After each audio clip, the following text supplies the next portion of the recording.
Hello, everyone. My name is Andrew Barrows, and today we'll be learning about Arnold Giselle, otherwise known as a founder of child development, and his contributions to the field of child development.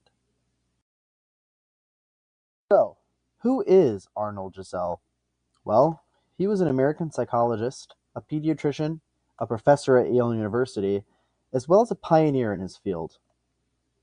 He came up with the Giselle maturational theory and the Giselle developmental schedules, which I will talk about more in a few slides.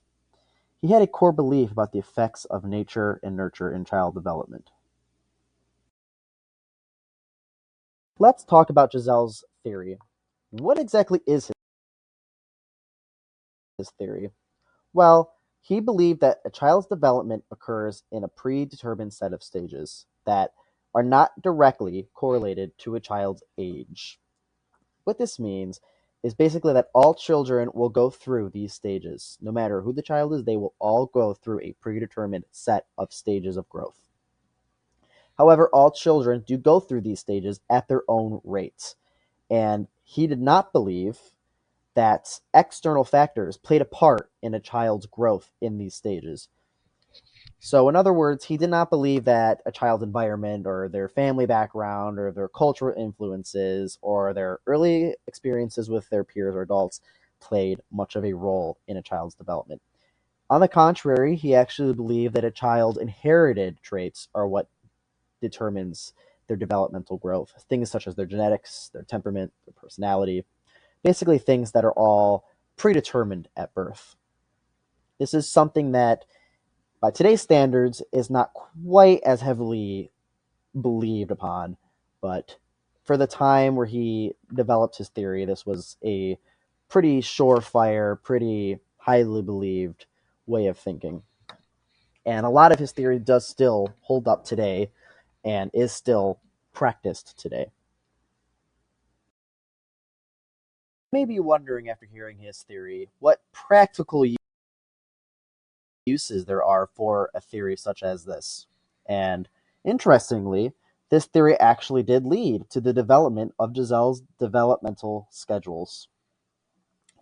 These are basically known as a procedure to observe and evaluate a child's developmental age.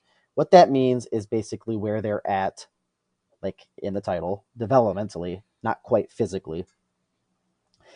It is an assessment of tests, and they're split into four different areas of study. These being motor, adaptive, language, and personal social behavior. As time has gone on, his original tests have evolved into a current form of testing that is still being utilized today. As of 2010 is the most recent form of these tests. A bit more on these tests that he developed. They are used to measure the growth of a child between the ages of 2 and 9, uh, so preschool age, and this is why these tests in their most updated version and form of them are still being used today in schools. Um, like the slide says, all four areas of the tests uh, result in a determination of the developmental status of a child. After learning about his theory and his subsequent application of said theory, you may be asking yourself, is this even still important today? The short answer, very. The long answer, even today, his revised versions of his assessments are still being used to measure a child's developmental age. In simple terms, we can use the results to see what area a child may need extra support in, where they may be exceeding in a certain area or where they may be struggling in a certain area. These tests are great for measuring not only a child's physical growth, but also their mental growth, their social growth. So many different areas of growth that are so important for educators to study and take into account when planning to teach young children.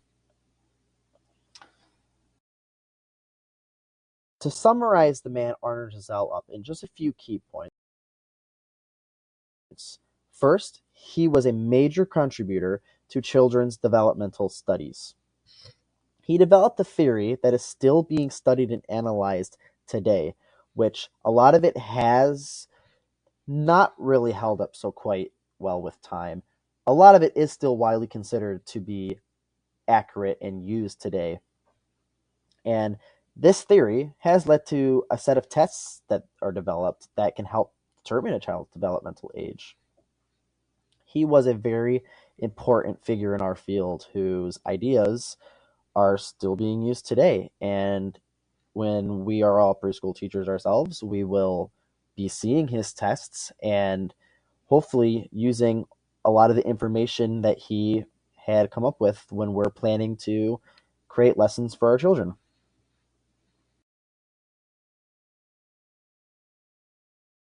Thank you, everybody, for watching, and I wish you the best.